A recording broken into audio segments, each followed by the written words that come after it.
ദൈവത്തിൻ്റെ അതിപരിശുദ്ധമായ നാമം വാഴ്ത്തപ്പെടുമാറാകട്ടെ. ഇന്നത്തെ ധ്യാനത്തിന് ആധാരമായി സങ്കീർത്തനങ്ങൾ 130:3 വായിക്കുന്നു. യഹോവേ, നീ അകൃത്യങ്ങളെ ഓർമ്മ വച്ചാൽ കർത്താവേ, ആര് നിലനിൽക്കും? ക്രിസ്തുയേശുവിൽ ഏവർക്കും സ്നേഹവന്ദനം. ക്രിസ്തീയ ജീവിതത്തിൽ ക്രമേണ ഉയർച്ച പ്രാപിക്കുന്ന അനുഭവത്തെ സൂചിപ്പിക്കുന്ന ആരോഹണ ഗീതങ്ങളാണ് 120 മുതൽ 134 വരെയുള്ള സങ്കീർത്തനങ്ങൾ.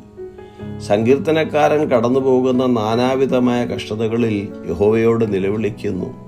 കഠിനമായ വേദനയുടെ ആഴങ്ങളിൽ നിന്നും ദൈവത്തിൽ നിന്നുള്ള ഉറപ്പിൻ്റെ ഉയരങ്ങളിലേക്കുള്ള ഗീതമാണിത്.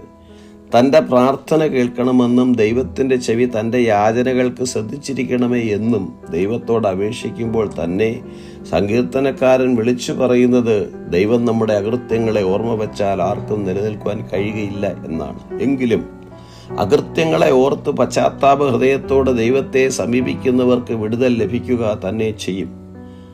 പശ്ചാത്താപ സങ്കീർത്തനമായി കണക്കാക്കപ്പെടുന്ന ഈ ഗീതത്തിൽ തൻ്റെ കഷ്ടപ്പാടുകൾ പാപമൂലമാണെന്നും പരിഹാരമായി കർത്താവിൻ്റെ ഇടപെടൽ ആഗ്രഹിക്കുന്നുവെന്നും വിളിച്ചറിയിക്കുന്നു.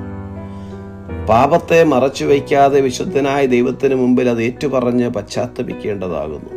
യോശുവയുടെ പുസ്തകം 7-ാം അധ്യായത്തിൽ ആഖാൻ പാപം ചെയ്യുകയും അത് മറച്ചുവെക്കുവാൻ ശ്രമിക്കുകയും ചെയ്തതിൻ്റെ അനന്തരഫലം ഭയാനകരമായിരുന്നു. നാം ചെയ്യുന്ന പാപപ്രവൃത്തികളിൽ നമ്മൾ മാത്രമല്ല, നമ്മുടെ കുടുംബാംഗങ്ങൾക്കും നമുക്ക് ചുറ്റുമുള്ളവർക്കും കൂടി പ്രതിസന്ധി വിളിച്ചു വരുത്തുന്നു. പാപപ്രവൃത്തികൾ ആർക്കും ദൈവത്തിൽ നിന്ന് മറച്ചുവെക്കുവാൻ കഴിയുന്നതല്ല. ഏറ്റുപറയാത്ത പാപം ഒരുവനെ നാശത്തിലേക്ക് നയിക്കുന്നു. ദൈവമുമ്പാകെ പാപത്തെ ഏറ്റുപറയുന്നവന് വിമോചനമുണ്ട്. അതായത് ദൈവത്തിൽ നിന്ന് പാപക്ഷമ ലഭിക്കുന്നു. ദൈവത്തിന് വേണ്ടി കാത്തിരിക്കുകയും വചനത്തിൽ പ്രത്യാശ വയ്ക്കുകയും ചെയ്യുന്നവർക്ക് വിടുതൽ ലഭിക്കുക തന്നെ ചെയ്യും. കർത്താവിൻ്റെ ഇടപെടലിനായി കുറ്റങ്ങളെ ഏറ്റുപറഞ്ഞ് നല്ല പ്രഭാതത്തിന് കാത്തിരിക്കുന്നത് പോലെ പ്രത്യാശയോടെ കാത്തിരിക്കുക. ആത്യന്തികമായി സകല മാനവരാശിയുടെയും പാപത്തിന് പരിഹാരം യേശു ക്രിസ്തു ക്രൂശിൽ വരുത്തി. അതെ, കർത്താവിൻ്റെ പക്കൽ വീണ്ടെടുപ്പുണ്ട്. അവൻ ഇസ്രായേലിനെ അവൻ്റെ അകൃത്യങ്ങളിൽ നിന്നൊക്കെ വീണ്ടെടുക്കുമെന്ന് സങ്കീർത്തനക്കാരൻ പ്രഖ്യാപിക്കുന്നു. ഓർക്കുക, കഷ്ടതയുടെ തീച്ചൂളയിൽ നിന്നും പാപബോധം വന്ന് കുറവുകൾ ഏറ്റുപറഞ്ഞ് കർത്താവിൻ്റെ സന്നിധിയിൽ നിരപ്പ് പ്രാപിക്കുവാനും ആശ്വാസം ലഭിക്കുവാനും നമുക്ക് ക്രിസ്തുമൂലം ദൈവം അവസരമൊരുക്കിയിരിക്കുന്നു.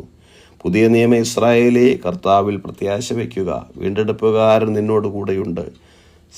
സന്തോഷത്തിൻ്റെയും സമാധാനത്തിൻ്റെയും ദിനങ്ങൾ ഏവർക്കും ആശംസിക്കുന്നു. God bless you.